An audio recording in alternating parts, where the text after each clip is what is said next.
Excel techno school, Guruvayanakere, Venur. Admission open now. ಎಲ್ಲ ಪಂಚಾಯಿತಿಗಳು ಕೂಡ ಗ್ರಾಮ ಪಂಚಾಯಿತಿಗಳು ಸುಮಾರು 6,000 ಪಂಚಾಯಿತಿಗಳಿದ್ದಾವೆ. ಬೇರೆ ಪಂಚಾಯಿತಿಯವರು ಕೂಡ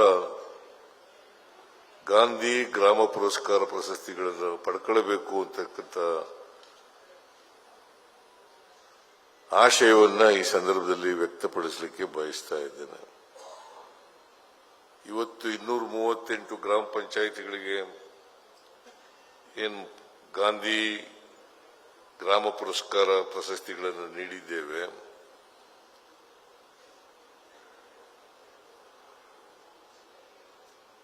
ಅವರು ಬೇರೆ ಪಂಚಾಯಿತಿಗಳಿಗೆ ಪ್ರೇರಣೆ ಆಗಲಿ ಅಂತಕ್ಕಂಥ ಮಾತುಗಳನ್ನು ಈ ಸಂದರ್ಭದಲ್ಲಿ ಹೇಳಲಿಕ್ಕೆ ಬಯಸ್ತಾ ಇದ್ದೇನೆ.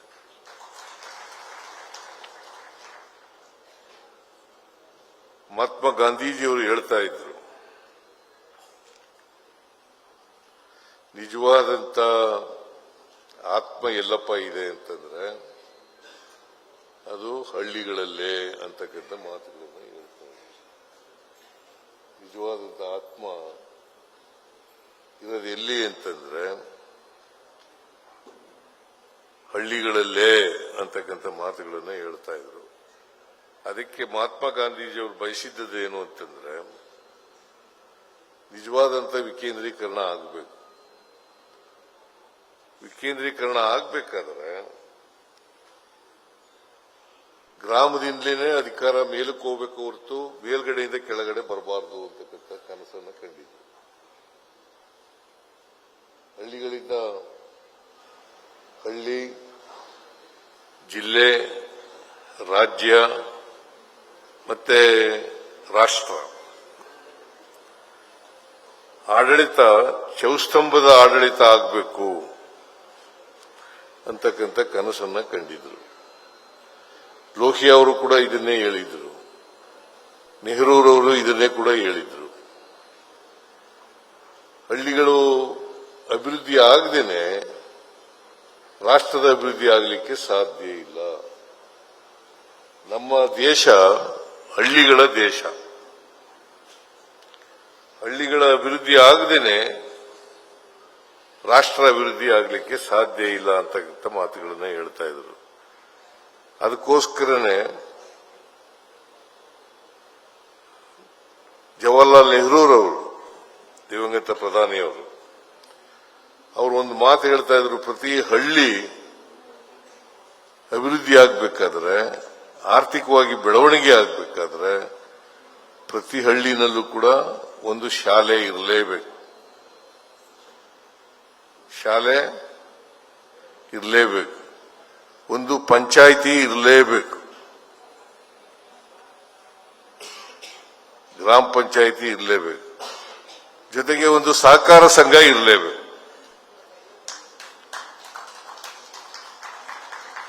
ಇದು ನಾನು ಹೇಳದ ಮಾತಲ್ಲ.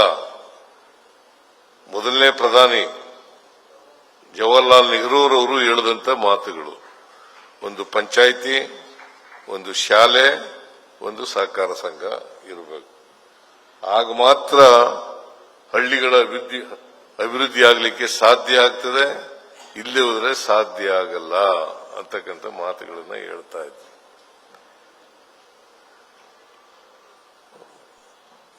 ಹಳ್ಳಿಗಳಲ್ಲಿ ಜನ ಪಾಲ್ಗೊಳ್ಳಬೇಕು.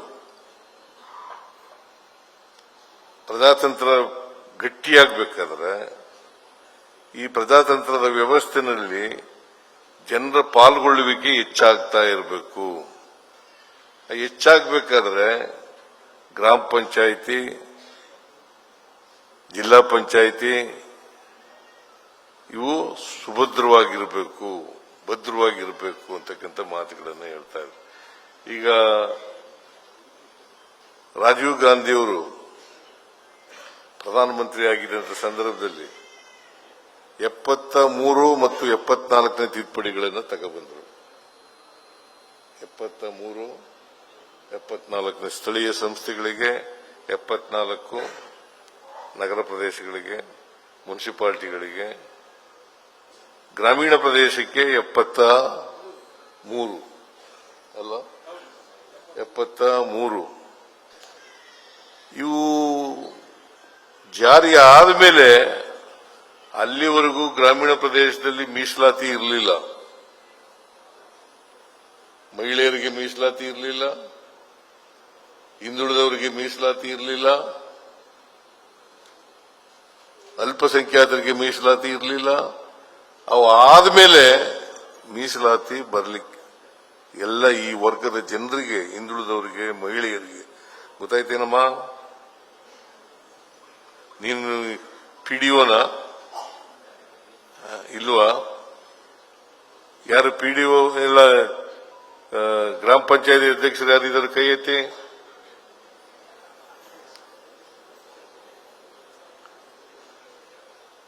ಮೊದಲು 73ನೇ ತಿದ್ದುಪಡಿ 74ನೇ ತಿದ್ದುಪಡಿ ಬರೋವರೆಗೆ ಮಹಿಳೆಯರಿಗೆ ಮೀಸಲಾತಿ ಇರಲಿಲ್ಲ.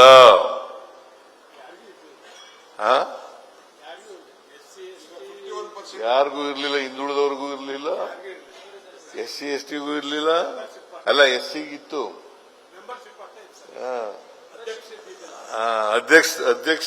ಅಧ್ಯಕ್ಷ ಉಪಾಧ್ಯಕ್ಷರಲ್ಲಿ ಮೀಸಲಾತಿ ಇರಲಿಲ್ಲ. ಇದನ್ನ ಮಾಡದವರು ಯಾರು? ರಾಜೀವ್ ಗಾಂಧಿ ಮತ್ತು ಕಾಂಗ್ರೆಸ್. ಇವತ್ತು 50% ಮಹಿಳೆಯರಿಗೆ ಮೀಸಲಾತಿ ಇದ್ರೆ ಅದು ರಾಜೀವ್ ಗಾಂಧಿ ಅವರ ಕೊಡುಗೆ, ಕಾಂಗ್ರೆಸ್ಸಿನ ಕೊಡುಗೆ ಅಂತಕ್ಕಂಥದ್ದನ್ನ ಅರ್ಥ ಮಾಡ್ಕೋಬೇಕು. ಮಹಿಳೆಯರಿಗೆ ಇದು ಗೊತ್ತಾಗ್ತದ? ಇದನ್ನ ವಿರೋಧ ಮಾಡಿದವರು ಯಾರು ಗೊತ್ತಾ?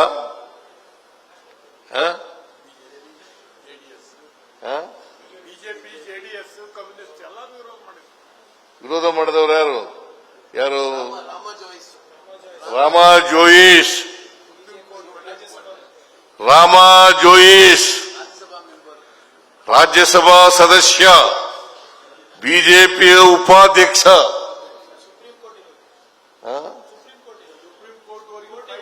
ಸುಪ್ರೀಂ ಕೋರ್ಟ್ನಲ್ಲಿ ಕೇಸ್ ಹಾಕಿದ್ರು ಇದನ್ನು ಚಾಲೆಂಜ್ ಮಾಡಿ. ಇದನ್ನು ತಿಳ್ಕೋಬೇಕು ನೀವು. ಸುಮ್ಮನೆ ಅವ್ರಿಗೂ ಜೈ ಅನ್ನೋದು ಇವ್ರಿಗೂ ಜೈ ಅನ್ನೋದಲ್ಲ.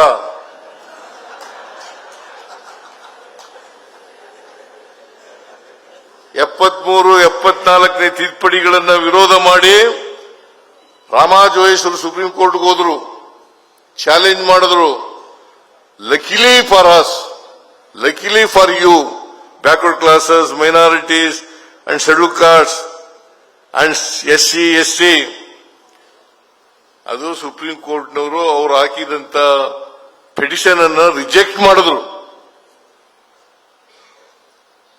ಇದನ್ನು ತಿಳ್ಕೋಬೇಕು, ರಿಜೆಕ್ಟ್ ಮಾಡಿದ್ರು. ಅಲ್ಲದೆ ಹಿಂದುಳಿದವರಿಗೆ ಮೀಸಲಾತಿ ಬರ್ತಿರ್ಲಿಲ್ಲ, ಮಹಿಳೆಯರಿಗೆ ಮೀಸಲಾತಿ ಸಿಗ್ತಿರ್ಲಿಲ್ಲ. ಇದನ್ನು ಯಾರು ಮಾಡಿದ್ರು? ರಾಮಾ ಜೋಯಿಸ್. ಏನಾಗಿದ್ರು ರಾಮಾ ಜೋಯಿಸ್? ಬಿಜೆಪಿಯ ರಾಜ್ಯಸಭಾ ಸದಸ್ಯರು, ಕರ್ನಾಟಕದಲ್ಲಿ ಉಪಾಧ್ಯಕ್ಷರು, ಬಿಜೆಪಿ ಉಪಾಧ್ಯಕ್ಷರು. ಆಗ ಮಿಸ್ಟರ್ ಯಡಿಯೂರಪ್ಪ, ಮಿಸ್ಟರ್ ಅನಂತ್ ಕುಮಾರ್, ಈಗ ಯಾರ ಈಚೆಗೆ ಬಂದವರಲ್ಲ, ಈಗ ಇವ್ರ್ಯಾರು ವಿರೋಧ ಮಾಡಲಿಲ್ಲ. ನೀವು ತಿಳ್ಕೊಳ್ಳಿ, ವಿಕೇಂದ್ರೀಕರಣಕ್ಕೆ ಹಿಂದುಳಿದವರಿಗೆ, ದಲಿತರಿಗೆ, ಅಲ್ಪಸಂಖ್ಯಾತರಿಗೆ, ಮಹಿಳೆಯರಿಗೆ ಮೀಸಲಾತಿ ಸಿಗಬಾರದು ಅಂತಕ್ಕಂಥದ್ದು ಬಿಜೆಪಿಯವರ ಅನಿಸಿಕೆಯಾಗಿತ್ತು, ಬದ್ಧತೆಯಾಗಿತ್ತು. ಇದನ್ನು ನಾವು ಎಲ್ಲ ಗ್ರಾಮ ಪಂಚಾಯಿತಿ ಸದಸ್ಯರುಗಳು ಕೂಡ ತಿಳ್ಕೋಬೇಕು ಅಂತಕ್ಕಂಥ ಮಾತುಗಳನ್ನು ಹೇಳಲಿಕ್ಕೆ ಬಯಸ್ತಾ ಇದ್ದೇನೆ. ಆಕ್ಚುಲಿ ಇದನ್ನ ಇವತ್ತು ಪ್ರಾತಿನಿಧ್ಯ ಸಿಕ್ಕಿದ್ರೆ ಹಿಂದುಳಿದವರಿಗೆ, ದಲಿತರಿಗೆ, ಮಹಿಳೆಯರಿಗೆ, ಅಲ್ಪಸಂಖ್ಯಾತರಿಗೆ, SC ST ಜನರಿಗೆ 73 74ನೇ ತಿದ್ದುಪಡಿ ಬರೋವರೆಗೆ ಪರಿಶಿಷ್ಟ ಜಾತಿಯವರಿಗೂ ಮೆಂಬರ್ಶಿಪ್ ನಲ್ಲಿ ಮೀಸಲಾತಿ ಇತ್ತು. ಆದರೆ ಅಧ್ಯಕ್ಷ ಉಪಾಧ್ಯಕ್ಷ ಸ್ಥಾನಗಳಲ್ಲಿ ಮೀಸಲಾತಿ ಇರಲಿಲ್ಲ. ಅಧ್ಯಕ್ಷ ಉಪಾಧ್ಯಕ್ಷ ಶಿವಣ್ಣ ಗೊತ್ತಾಯ್ತಾ ನಿನಗೆ? ಗೊತ್ತಿದ್ಯಾ?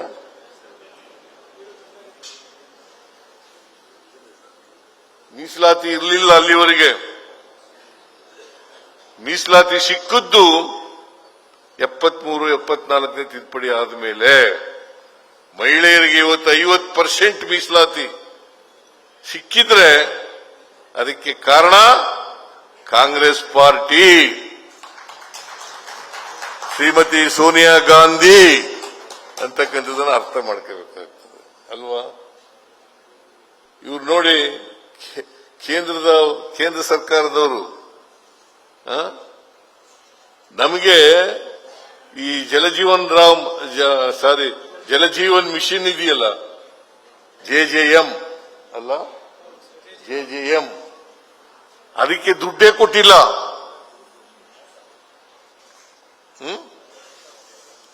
ಮತ್ತೆ ನಿಮ್ಗೇನ್ ಕೋಪ ಬರಲ್ವಾ?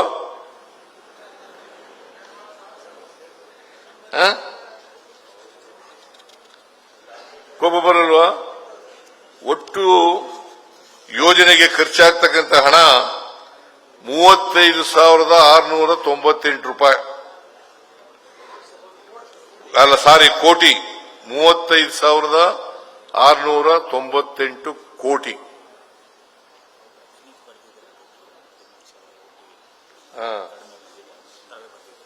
ನಾನೇ ಪತ್ರ ಬರೆದಿದ್ದೀನಿ ಇತ್ತೀಚೆಗೆ, ಅವ್ರು ಎಷ್ಟು ಕೊಡಬೇಕು ಅನ್ನೋದಕ್ಕೆ ಪತ್ರ ಬರೆದಿದ್ದೀನಿ. ರಾಜ್ಯ ಸರ್ಕಾರದ ಪಾಲು ಎಷ್ಟು ಗೊತ್ತಾ? ಗೊತ್ತಿಲ್ಲ. JJM ಅದು ಹೆಸರು ಮಾತ್ರ ಪ್ರಧಾನಮಂತ್ರಿಗಳು ಹೆಸರು ತಗೊಳ್ಳೋದು.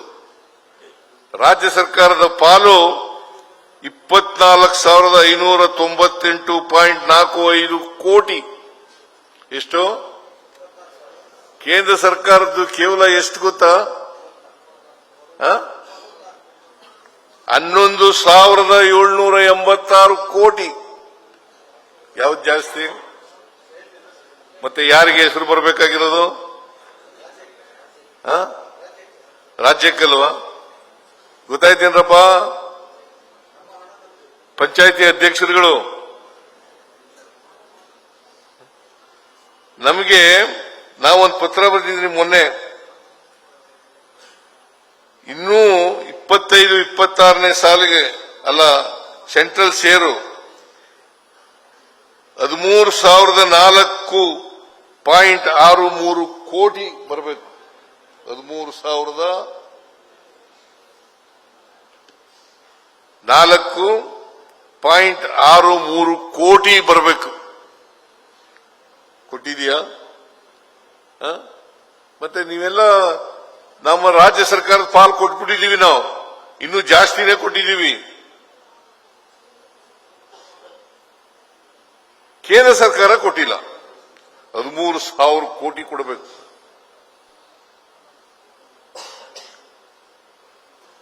ನಮ್ಮ ಮೇಲೆ ಒತ್ತಡ ಒತ್ತಡ ಹಾಕ್ತೀರಿ ನೀವು, ಆದ್ರೆ ಅವ್ರ ಮೇಲೆ ಯಾರು ಒತ್ತಡನೇ ಹಾಕೋದಿಲ್ಲ.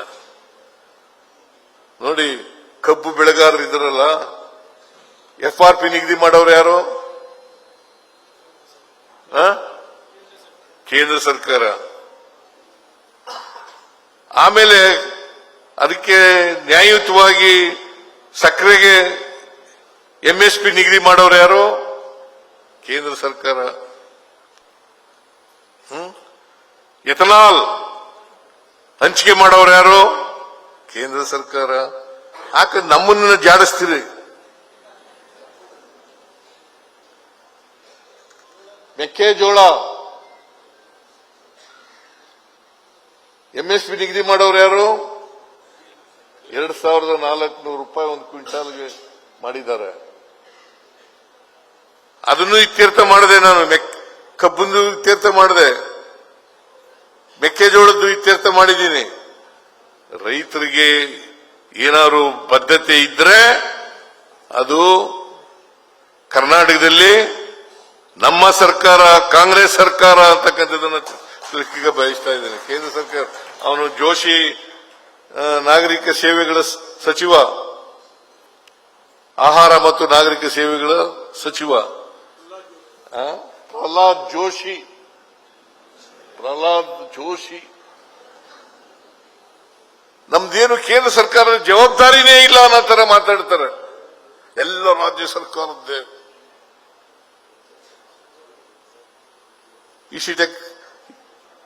ಗೊತ್ತಾ ನಿಮಗೆ ಒಂದು ವರ್ಷಕ್ಕೆ ಎಷ್ಟು ತೆರಿಗೆ ಕೊಡ್ತೀವಿ ಅಂತ ನಿಮಗೆ ಗೊತ್ತಾ? ಗೊತ್ತೇನ್ರಿ ನಿಮಗೆ ತೆರಿಗೆ?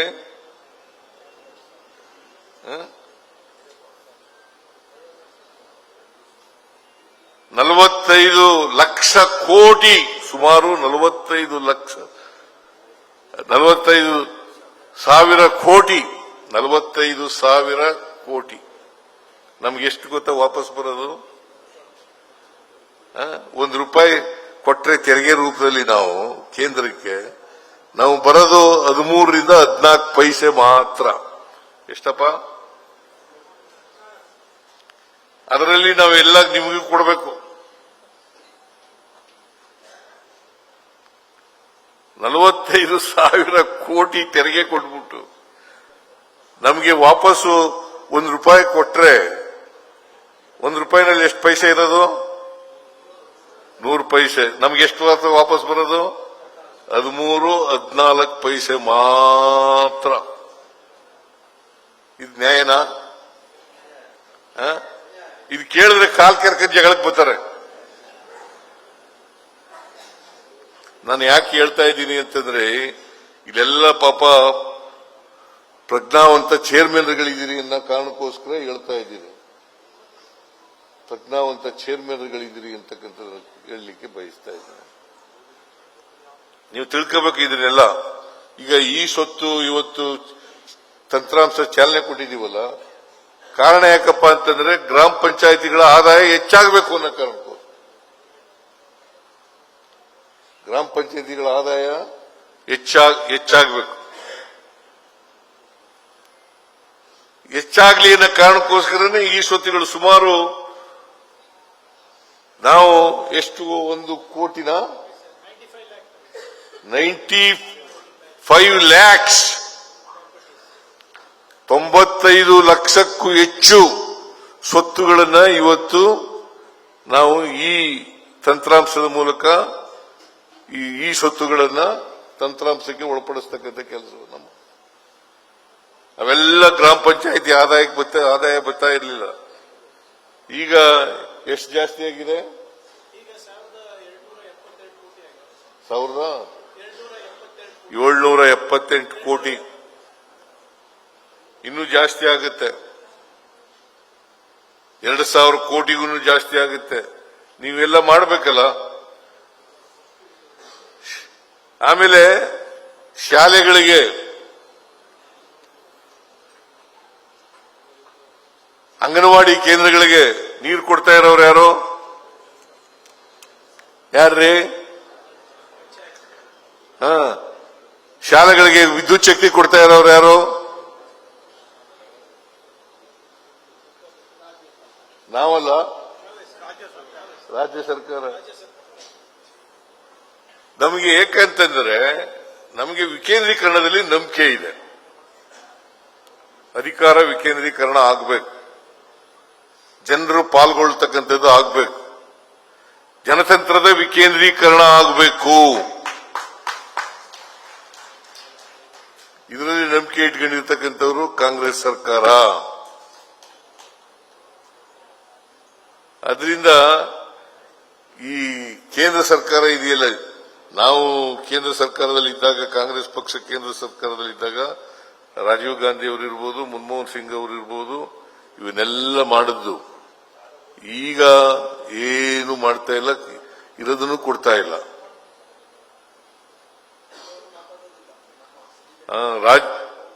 ಪ್ರಧಾನಮಂತ್ರಿ ವಸತಿ ಯೋಜನೆ ಅಂತ ಅನ್ನೋದು ದುಡ್ಡು ಮಾತ್ರ ಕೊಡಲ್ಲ.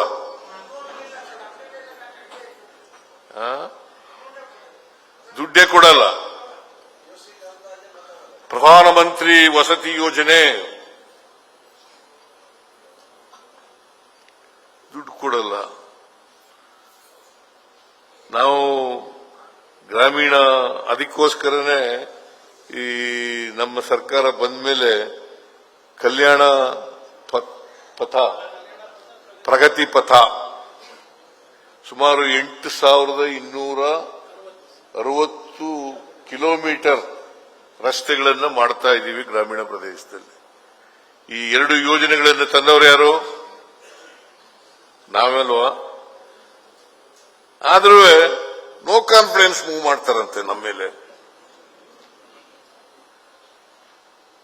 ನೋ ಕಾನ್ಫಿಡೆನ್ಸ್ ಮೂವ್ ಮಾಡ್ಬಿಡೋದು ಕೇಂದ್ರ ಸರ್ಕಾರದ ಮೇಲೆ. ನಮ್ಮ ಮೇಲೆ ನೋ ಕಾನ್ಫಿಡೆನ್ಸ್ ಮೋಷನ್ ತಗೋಬರ್ತಾರಂತೆ. ಸೊ ಇದನ್ನ ಎಂತ ವಿಪರ್ಯಾಸ ನೋಡಿ. ವಿಪರ್ಯಾಸ. ಇದನ್ನೆಲ್ಲ ನೀವು ಅರ್ಥ ಮಾಡ್ಕೋಬೇಕು ಅಂತಕ್ಕಂಥದ್ದು. ಅದಕ್ಕೆ ಇವೆಲ್ಲ ಅರ್ಥವಾಗ್ಲಿ ಅಂತಲೇನೆ ಎಂತ ಅರಿವು ಕೇಂದ್ರಗಳನ್ನು ಮಾಡಿರ್ತಕ್ಕಂಥದ್ದು.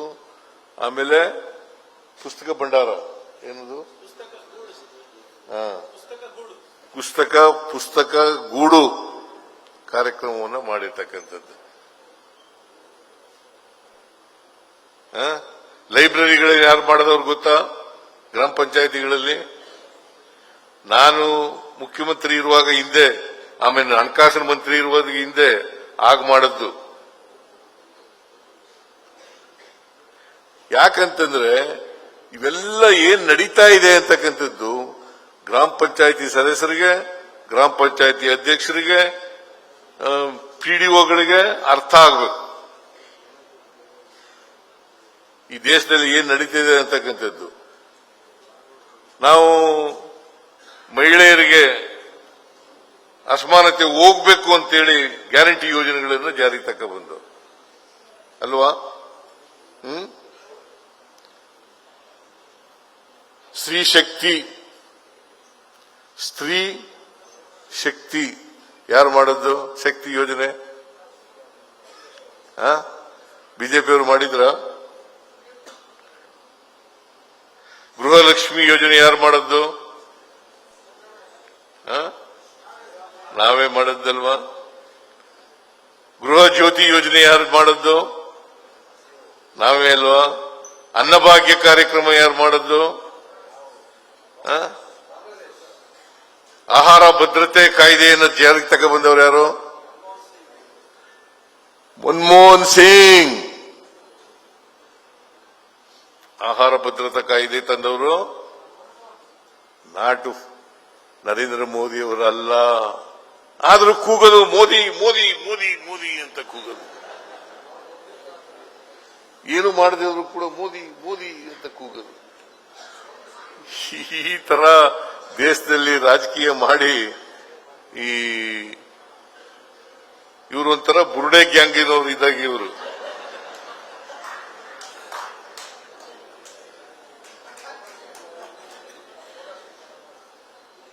ಅದೇನೇ ಇರಲಿ, ನಾನು ಹೆಚ್ಚು ಮಾತಾಡಕ್ ಹೋಗಲ್ಲ. ಪಂಚಾಯಿತಿಗಳು ಸುಭದ್ರ ಆಗಬೇಕು.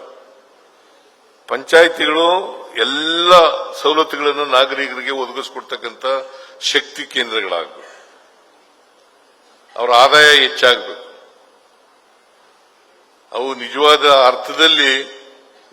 ಅರ್ಥದಲ್ಲಿ ಅವು ಶಕ್ತಿ ಕೇಂದ್ರಗಳಾಗಿ ಮಾರ್ಪಾಡಾಗ್ತಕ್ಕಂಥ ಕೆಲಸವನ್ನು ನಾವು ನೀವೆಲ್ಲ ಮಾಡಬೇಕು.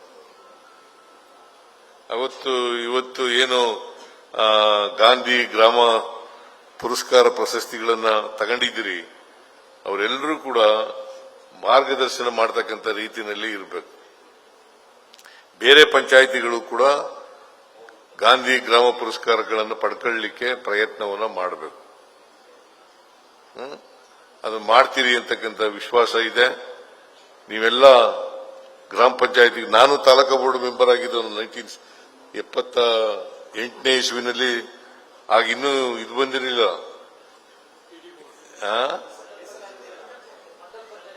ಹಳೇ ಇದರಲ್ಲಿ ನಾನಾಗಿದ್ದದು ತಾಲೂಕಾ ಬೋರ್ಡ್ ಮೆಂಬರ್. ನೋಡಿ, ಈಗ ಚೀಫ್ ಮಿನಿಸ್ಟರ್ ಆಗಿದ್ದೀನಿ. ಈಗ ನಾನು ತಾಲೂಕಾ ಬೋರ್ಡ್ ಮೆಂಬರ್ ಆಗಿದ್ದೇನೆ 78ನಲ್ಲಿ. 5 ವರ್ಷ ತಾಲೂಕಾ ಬೋರ್ಡ್ ಮೆಂಬರ್ ಆಗಿದ್ದೆ.